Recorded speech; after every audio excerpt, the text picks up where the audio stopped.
우리 예수님께서는 고향 사람들의 배척을 받았습니다. 갈릴리 사람들이 예수님을 배척했습니다. 고향 사람들로부터 배척을 받으면 마음의 충격을 받을 수가 있습니다. 그러나 예수님은 어떠했습니까? 전혀 요동됨이 없었습니다. 너무도 자연스럽게 다른 도시로 다니시면서 가르치시고 전도하셨습니다. 왜 그렇게 전혀 요동이 없었죠?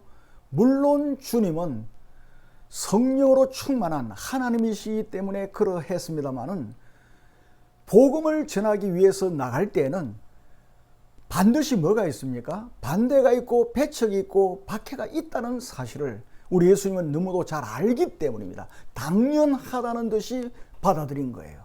우리도 신앙생활을 해나갈 때 이것을 꼭 기억을 해야 됩니다.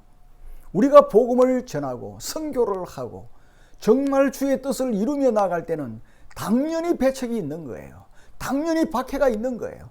당연히 음해하는 사람들이 있습니다. 우리가 신앙생활을 해나갈 때 그런 사람이 없다고 하면은 오히려 우리가 고민을 해야 되는 거예요. 내가 제대로 신앙생활하고 있는가?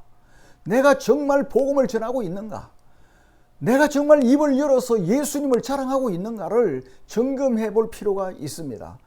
우리 예수 그리스도께서는 고향 사람들로부터 배척을 받자 더욱 적극적으로 전도를 하십니다. 여러분 7절을 보시기 바랍니다. 예수님께서는 12제자를 부르셨습니다. 이 부르사라는 말은 합성입니다.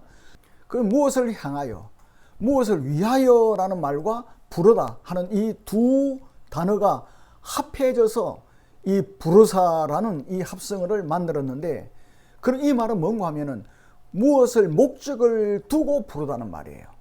그냥 막연히 아무예야 하고 부른 게 아니고 분명한 목적을 두고서 제자들을 부르셨다는 말입니다. 그래서 예수 그리스도께서는 복음 전파자로 파송하기 위해서 제자들을 부르신 거예요. 돈벌이 하러 가기 위해서 부르신 게 아니고 출세시켜 주기 위해서 부르신 게 아니고 복음 전파자로 파송하기 위해서 제자들을 부르셨다는 겁니다. 우리 예수 그리스도께서는 부르신 후에 어떻게 하셨습니까? 보내셨습니다. 이 보내시며라는 말도 합성어예요. 무엇으로부터 분리하다 하는 말과 떠나다 하는 말이 합해져서 이 보내시며라는 헬라어가 만들어진 겁니다. 그러니까 무엇으로부터 분리하여 보내다는 말이에요. 우리 예수 그리스도를 추종하는 수많은 군중들이 있었습니다. 그 수많은 군중들로부터 분리해가지고 이 12명을 불러서 특별한 복음 전파의 사명을 맡겨서 어떻게 했다고요? 보내셨다는 겁니다. 파송하셨다는 거예요. 그러니까 예수 믿습니다 하는 사람 몽땅 다 보낸 게 아니고 그들 중에서 특별히 분리를 해가지고 복음 전파의 사명을 맡겨서 파송하셨다는 겁니다. 이 7절에 보내시며라는 이 말은 보내시기 시작했다는 말입니다. 우리말은 그냥 보내시며라고 되어 있습니다만은 보내시기 시작했다 그렇게 되어 있습니다. 그러니까 12제자를 파송하기 시작하신 우리 예수 그리스도께서는 지금도 선교사들을 세계 각국으로 파송하고 계시는 거예요. 그리고 이 부르다 하는 말과 보내다 하는 말은 모두 현재형으로 되어 있습니다. 우리 예수 그리스도께서는 계속해서 주님 다시 오시는 그때까지 계속해서 복음 전파를 위해서 주의 종들을 파송하실 것을 의미하고 있는 거예요. 그리고 이 보내다라고 하는 이 말은 현재형인 동시에 땅끝까지 가라는 말씀이에요. 현재적으로 가라는 말씀입니다. 우리가 앞에서도 지난주에도 살펴봤죠. 예수님은 편한 곳에 안주하는 것을 허용하지 않으십니다. 회당장 야이로의 딸을 고치심으로 말미암아 죽은 딸을 살리셨어요. 얼마든지 그 부잣집에서 편안하게 안주할 수가 있었습니다. 그러나 예수님은 그 집을 떠나셨어요. 그리고 아주 핍박이 심한 갈릴리 고향으로 가셔서 전도를 했습니다. 그곳에서도 어떻게 했습니까? 또 배척을 받았습니다. 그러나 주님께서는 전혀 개의치 아니하시고 제자들을 부르시고 파송을 하신 거예요. 그래서 현재형으로 쓰고 있는 것은 편한 곳에 안주하는 것을 예수님은 허용하지 않으신다는 뜻이에요.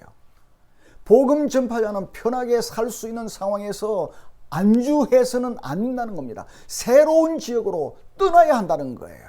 그래서 우리가 지난주에 살펴보았던 대로 프론티어 정신, 개척 정신으로 새로운 지역을 향해서 복음을 전하기 위해서 나가야 한다는 이 의미가 7절에 들어있는 것입니다. 그리고 예수님께서는 제자들을 파송하실 때 둘씩 짝을 지어서 보내셨습니다. 둘씩 짝지어 보내신 이유가 무엇입니까?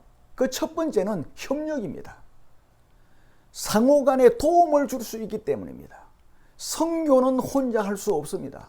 반드시 협력이 되어야 되는 것입니다. 그리고 둘씩 짝을 지어 복음을 전하면 신뢰감을 줄 수가 있습니다. 혼자 가가지고 복음을 전하는 것보다 두 사람이 가서 복음을 전하면 듣는 사람에게 신뢰감을 줄 수 있는 거예요.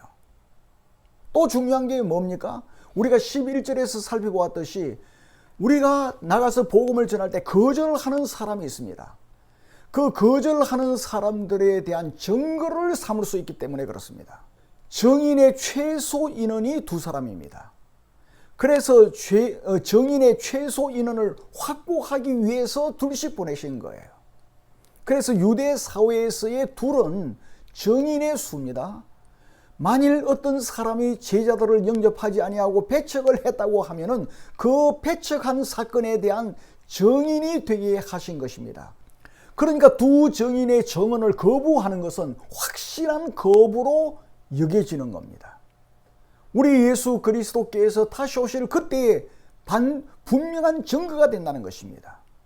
우리가 사도행전 15장을 보면은 이 예수 그리스도의 파송 방법은 초대교회 때에도 계속적으로 이어졌습니다. 그리고 예수 그리스도께서는 제자들을 파송하실 때 권세를 주셔서 파송하셨습니다. 7절을 보면 권능이라고 그렇게 말씀하시죠. 무슨 권세를 주셨습니까? 더러운 귀신들을 제어하는 권세를 주셨습니다. 이 권능 혹은 권세라는 그리스 말에는 몇 가지가 있습니다. 그런데 서로 의미가 달라요. 이 권세라고 하는 그리스 말에는 몇 가지 의미가 있다는 것을 우리가 알고 성경을 읽어야 돼요. 우리 성경은 권세, 권능 그렇게 번역이 되어 있습니다만은 사실은 다른 게 많습니다. 첫 번째는 사도행전 19장 20절에 보면은 크라토스라는 말이 나옵니다. 이것도 권세입니다. 이것은 정치적인 권세를 말합니다. 통치자들, 세상 권력, 그 통치자들의 권세를 말합니다. 데모크라시, 이 크라시라는 말이 여기에서 나온 거예요. 그리고 두 번째는 두나미스라는 그 권능이 있습니다. 이 두나미스라고 하는 이 말은 물리적인 힘을 나타냅니다. 그 피지컬 파워입니다. 그리고 force, 힘, 에너지 이런 것을 나타낼 때 두나미스라고 해요.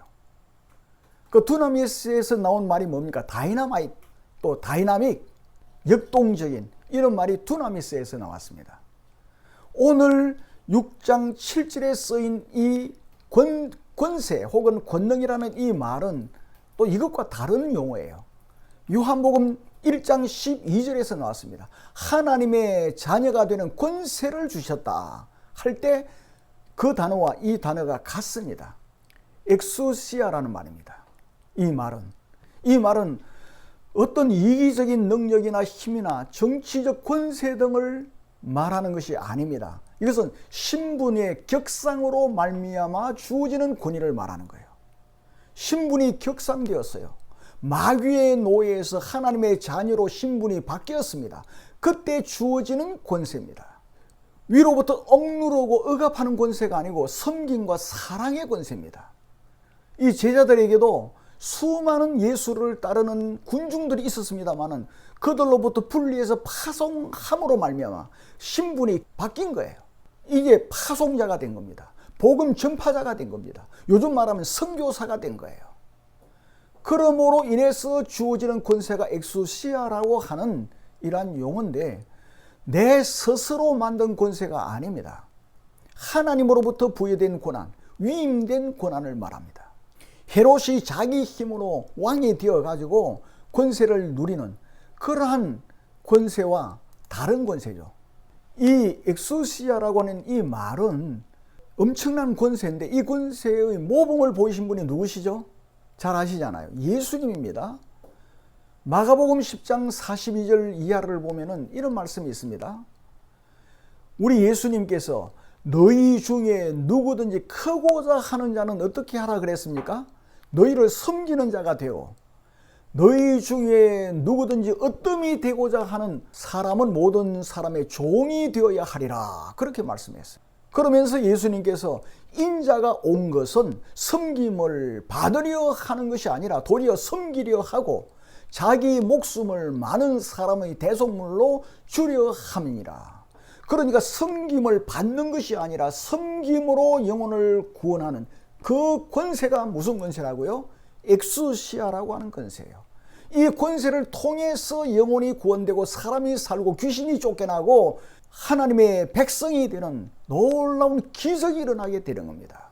이 더러운 귀신은 하나님의 형상대로 지원받은 사람을 타락시켜요. 그리고 불행하게 만듭니다. 사람들을 불행하게 만드는 게 귀신들이에요. 제자들이 사람들을 섬김으로 말미암아 더러운 귀신들을 쫓아내고 거룩함을 회복시키는 그 권세를 우리 주님께서 부여하신 거예요. 이 권세는 조금 전에도 말씀드렸습니다만 벼슬을 얻고 높은 자리에 앉아 호령을 하는 그런 것이 아닙니다. 오히려 희생하고 그 사람들을 위하여 십자가를 지는 권세입니다. 이 권세는 예수 그리스도의 제자들만이 얻게 되는 권세예요. 예수를 믿지만은 참된 제자가 되지 않으면 이런 권세가 주어지지 않아요.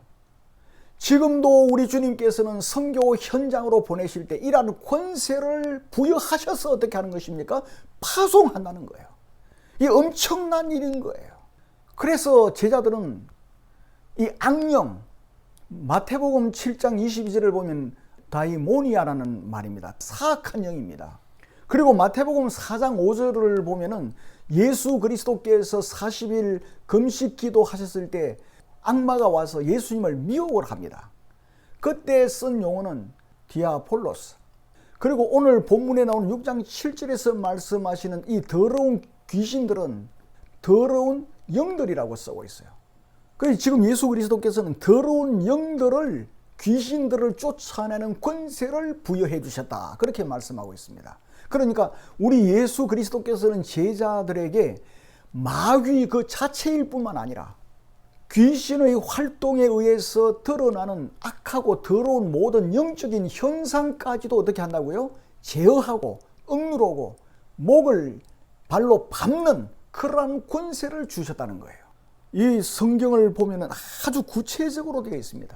악마일 뿐만 아니라 디아폴로스라고 하는 마귀뿐만 아니고 그러한 더러운 귀신으로 인해서 일어나는 여러 가지 영적인 현상들까지도 제어하는 권세를 우리 예수 그리스도께서는 제자들에게 부여해 주셨다는 겁니다.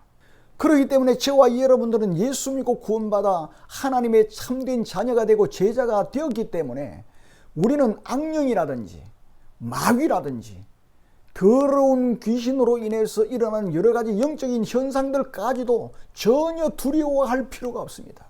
그것을 오히려 짓밟고 그것을 제어하고 억누르고 쫓아내는 권세가 우리들에게 주어져 있다는 것을 기억해야 돼요.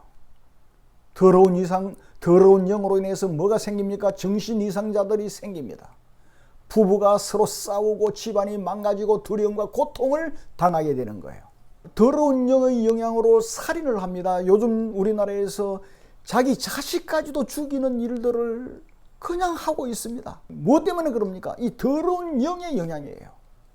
마약을 하고 낭비벽에 빠져서 빚을 잔뜩 지게 되고 동성애에 빠지고 자녀를 낳지 않고 결국 사회가 무너지고 국가가 무너지게 만드는 것이 뭡니까? 이 악한 영의 그 작용으로 말미암아 그런 일들이 일어나는 겁니다. 이것을 제어하고 억제하고 그 목을 밟고 쫓아내는 권세는 정치가들에게 있는 것도 아니고 교수들에게 있는 것도 아니고 재벌들에게 있는 것도 아니라 오직 제자들에게만 있는 겁니다.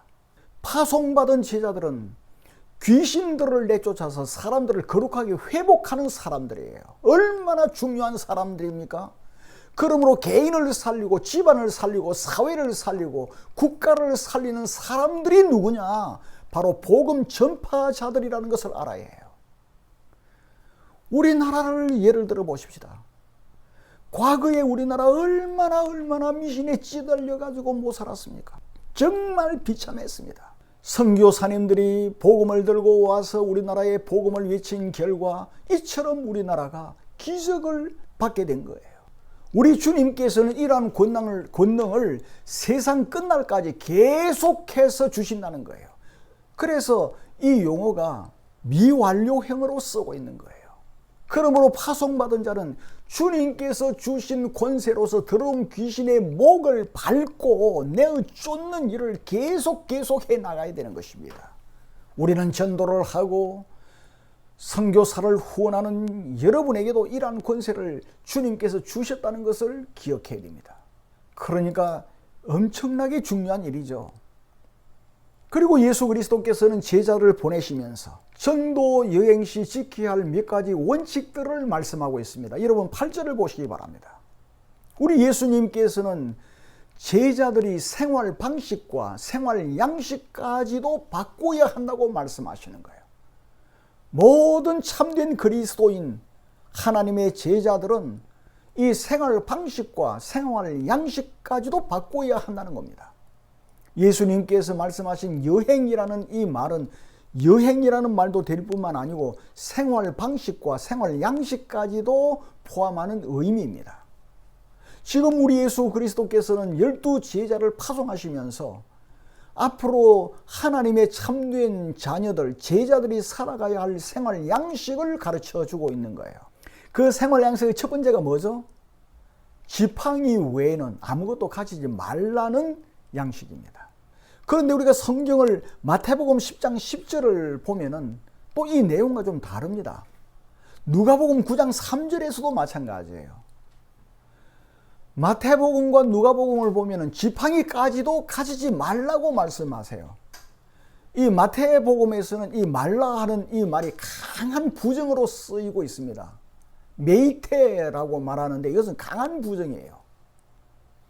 지팡이마저도 가지지 말라 하는 그런 말이에요. 그런데 오늘 주신 마가복음의 이 말씀과 마태복음과 누가복음의 말씀이 왜 서로 다릅니까? 이 마태복음과 누가복음에서의 지팡이는 외부의 공격을 방어하는 용도로 쓰여지는 지팡이를 말합니다. 그러니까 외부의 공격을 방어하는 용도로 쓰이는 지팡이를 마태복음과 누가복음에서는 의미하고 있습니다. 그러한 용도의 지팡이는 결코 가지지 말라는 거예요. 왜 그렇습니까? 전도자는 하나님께서 신변을 보호해 주신다는 겁니다. 그러므로 그러한 염려는 할 필요가 없다는 겁니다. 어느 국가의 대통령이 다른 나라에 간다든지 어떤 나라의 대사가 다른 나라에 갈 때는 보디가드들이 따릅니다. 다 지켜줄 군사들이 같이 행동을 합니다. 그 정치인들을 보호하기 위해서 그렇습니다. 그러나 주님께서 파송하는 주의 이 제자들은 하나님께서 신변을 보호해 주시겠다는 거예요. 그렇기 때문에 염려할 필요 없다는 겁니다. 그러나 마가복음에서는 지팡이는 소유하라 그럽니다. 이 마가복음에서 말하는 이 지팡이는 장거리 여행을 할 때, 전도 여행을 할 때 피곤을 들어주는데 필요한 지팡이를 의미하는 것입니다. 그리고 9절을 보시기 바랍니다. 이 9절을 보면은 신만 신으라 그렇게 말하죠. 그 장거리 여행에서 전도를 하는데 선교를 나가는데 필요한 용품이 신발이라는 겁니다. 맨발로 장거리 여행을 할 수가 없습니다. 그러나 마태복음과 누가복음 10장 4절을 보면은 배낭이나 돈처럼 신도 가지지 말라 그래요. 또 이게 서로 다른 것처럼 보입니다. 그러나 자세히 보면은 이 마태복음과 누가복음에서 말씀하시는 신발은 발바닥과 발등을 모두 덮을 수 있는 고급 신발을 말합니다. 반면에 오늘 우리에게 주신 마가복음에서 말씀하고 있는 이 신발은 샌들을 말합니다. 그 헬라 말로는 산다리온입니다. 이것은 필리핀에 가면은 발가락에 끼워가 신는 그런 비슷한 신발을 의미하는 거예요. 고급 신발이 아닙니다. 그러니까 사치를 위한 고급 신발은 가지지 말아야 하지만은 선교 여행에 필요한 샌들을, 평범한 신발은 신을 것을 허용하고 있는 거예요. 이제 이해가 되죠? 그리고 이제 두 벌 옷도 입지 말라 그렇게 말씀하세요. 두 벌 옷도 입지 말라. 일상 의복으로 꼭 필요한 속옷만 입으라는 말씀이에요. 이 팔레스타인 지역은 사막 지역이기 때문에 밤에 기온이 급격히 떨어집니다. 그래서 유대인들은 밤에 덮을 여분의 겉옷을 가지고 다녀요. 더울 때는 뚫뚫 말아 다니다가 이제 밤에는 그것을 덮고 자죠. 그런데 예수님께서는 그러한 여분의 겉옷을 가지지 말라고 말씀하고 있는 거예요. 왜 그렇죠? 요즘에는 남대문 시장이나 동대문 시장에 가면은 옷이 쌉니다. 그러나 옛날에는 옷이 참 비쌌습니다. 전부 다 손으로 짜야 했습니다. 그런데 그 비싼 겉옷까지 준비하려고 하면은 돈이 많이 필요합니다. 그 돈을 준비하고 이것저것 준비하려고 하면 시간도 많이 준비합니다. 그 준비하느라 언제 선교 갑니까? 그래서 예수 그리스도께서는 두 벌 옷 준비하지 마라 그렇게 말씀하고 있는 거예요. 그 왜 준비하지 말아야 되는 이유가 뒤에 나옵니다. 이제 어느 집에 들어가서 그 집에 유하면 되기 때문에 그래요. 선교는 인간의 힘으로 되는 것이 아니라는 말씀이에요. 하나님의 섭리와 도우심 속에서 이루어진다는 것을 강조하고 있는 거예요. 그래서 선교하러 가면은 하나님께서 먼저 가셔서 그곳에 있는 사람들의 마음문을 열어서 전도를 하면은 영접할 사람들을 만들어 놓겠다는 겁니다. 그래서 사도 바울도 갔을 때 자주장사 루디아를 만나잖아요. 그 루디아가 우리 집에 들어오십시오. 그래서 바울은 루디아 집에서 그냥 사는 겁니다. 복음을 전하면서. 그곳이 뭐가 됩니까? 교회가 되는 거예요. 교회가. 그러한 가정교회가 로마를 정복하고 그 당시 사회를 바꿔버린 겁니다. 오늘날에도 이러한 정신이 회복이 돼야 돼요. 그러므로 제자들은 모든 필요를 알고 준비해 놓으실 하나님의 능력을 전적으로 믿고 의지하며 나아가라는 겁니다. 그 믿음으로 모든 전파의 사명을 감당하라는 거예요. 장소를 불문하고 하나님께서 원하시는 곳이라면 어디든지 또 가야 된다는 말씀이 10절의 말씀입니다. 여러분 10절을 보시기 바랍니다. 어디서든지라는 이 말은 장소를 불문하고 하나님께서 원하시는 곳이라면 어디든지 가라는 말이에요. 그리고 이 전도를 위해 가는 곳에 있는 사람들이 동질감을 느낄 수 있도록 교제를 나누라고 말씀하고 있습니다. 10절을 보면은 누구의 집에 들어가든지라는 이 말씀은 장소를 나타낼 뿐만 아니고 그 집안 사람이 처해 있는 상황에 함께 참여하라는 것입니다. 우리 집에 들어오십시오. 그렇게 들어갔어요. 들어가 보니까 누가 아파 있다든지 또 빚이 있다든지 뭐 그런 사정을 알 거 아닙니까? 그러면 그것에 직접 참여하라는 겁니다. 같이 그 문제를 두고 기도하고 하나님께 엎드리고 같이 기뻐하고 같이 고민해 줄 수 있어야 된다는 겁니다. 그래서 그 집안의 희로애락을 같이 하라는 가르침이 누구의 집에 들어가거든 이라는 의미인 것입니다. 그리고 마태복음 10장 11절을 보면은 합당한 자를 찾아내어서 거기서 머물라 그렇게 말하고 있어요. 그리고 우리가 어느 지역에 가서 전도를 하고 그럴 때 합당한 자를 찾는 게 중요합니다. 우리 주님께서 그 사람의 마음문을 열어서 성령께서 그 마음문을 열어서 그 사람이 예수 그리스도를 영접하고 복음을 영접하는 동시에 복음을 전하는 그 선교사까지도 영접할 수 있는 사람을 찾아내는 것이 중요하다고 말이죠. 그리고 예수님께서 뭐라고 말씀하십니까? 그곳을 떠나기까지 거기에 유하라 그렇게 말씀하고 있어요. 그곳을 떠나기까지 할 때 떠나다는 말은 떠나다는 말도 있고 이 떠나는 말은 내 스스로 떠나는 겁니다. 그리고 이 말은 피하다는 말도 있어요. 그 피팍등이 있어가지고 피하는 것을 말하는 것이죠. 언제 떠나는 것입니까? 그 첫째는 그 집과 주위 사람들이 예수를 믿고 더러운 귀신에서 해방이 되었을 경우 어느 집에 들어갔습니다. 아픈 사람이 있어요. 위에서 기도해서 그 사람이 나아요. 그리고 주위 사람 아는 사람들을 초청해가지고 예수 복음 전합니다. 그래서 그곳에 교회 갔습니다. 예수 믿는 사람들이 한 몇 가정 들어서는 거예요. 이제 그 지역에는 교두보가 확보가 된 겁니다. 그럴 때는 어떻게 하라고요? 또 다른 복음의 불모지를 향해서 떠나라는 말이에요. 그리고 떠나는 경우 두 번째는 박해가 심할 경우입니다. 우리 예수 그리스도께서 마태복음 10장 23절을 보면은 이 동네에서 너희를 박해하거든 저 동네로 피하라. 그렇게 말씀하셨죠. 그러니까 박해가 있을 때 피하라는 겁니다. 우리가 사도행전을 보면은 바울이 똑 이렇게 했어요. 바울이 예수님께서 가르친 이 모범 그대로 했습니다. 어느 지역에 가서 집에 유하면서 복음을 전하고 사람들이 모이고 어느 정도 되면은 거기에 장로를 세워요. 그러니까 지도자를 세우는 것이죠. 지도자를 세워놓고 또 다른 지역으로 갑니다. 어떤 지역은 극심한 박해를 받아요. 그럴 때는 그곳을 떠납니다. 우리가 사도행전 15장을 보면은 발에 먼지까지 틀어버리면서 떠납니다. 그것을 말하고 있는 것이죠. 그리고 예수님께서 11절에서 또 우리들에게 가르칩니다. 만일 제자들을 어느 곳에서든지 거부할 경우에는 어떻게 하라고 말씀하시는 겁니까? 이 말씀을 하시는 이유가 있습니다. 복음 전파, 선교는 결코 순탄하지만은 않다는 거예요. 쉽지 않다는 겁니다. 반대자가 있다는 겁니다. 여러분 11절을 보시기 바랍니다. 복음 전도를 거부하는 가정과 성업에 대해서 어떻게 하라고 하셨죠?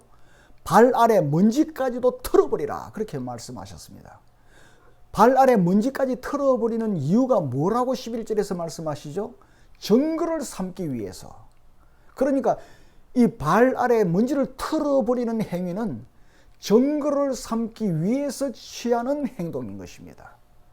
그리고 이방인에 대해서 극도의 경멸을 나타내는 상징적인 표현이에요. 이 하늘의 정권 대사가 가서 하나님의 이 사랑을 전하고 예수 그리스도의 십자가의 복음을 전하는데 그것을 거절한단 말이죠.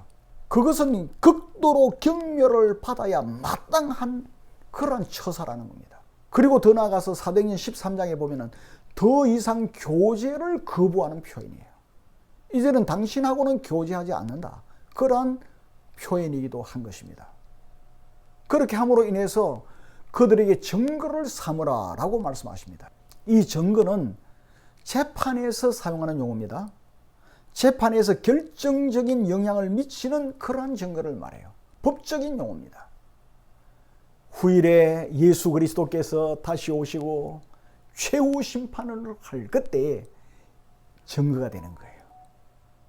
여러분 증거를 많이 하기를 바랍니다. 복음을 전하다가 박해도 받고 거절도 당하고 그러한 증거를 삼을 수가 있는 우리의 삶이 되어야 되는 거예요. 우리 주님 다시 오실 때 증거할 게 하나도 없어. 복음을 안 전하고 박해도 받지 않고 손해도 안 보고 증거 삼을 게 없어요. 부끄럽겠죠. 그때는 우리 주 예수 그리스도 다시 오실 그때 최후 심판 때 증거로 삼을 것이 많은 여러분이 되기를 바랍니다.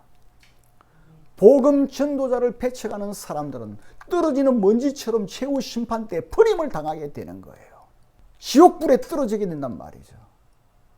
우리 예수님께서는 마태복음 10장 15절에서 내가 진실로 너희에게 이르노니 심판날에 소돔과 고모라 땅이 그 성보다 견디기 쉬우리라.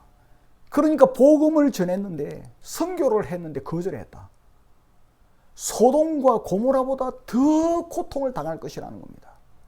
복음을 거절한 그 개인, 복음을 거절한 그 가정은 심판날에 소돔과 고모라 땅보다 더 비참해질 것이라는 겁니다. 더 무서운 심판을 받을 것이라는 거예요. 복음을 거절한 사람들이 받을 심판이 얼마나 무서운지 여러분 아시겠죠? 우리 예수 그리스도께서 이 말씀을 주시고 파송을 하십니다. 그때 제자들의 반응이 어땠습니까? 여러분 12절을 보시기 바랍니다. 12절을 보면은 예수님께서 이제 보내실 때에 즉각적으로 나갔어요. 제자들이.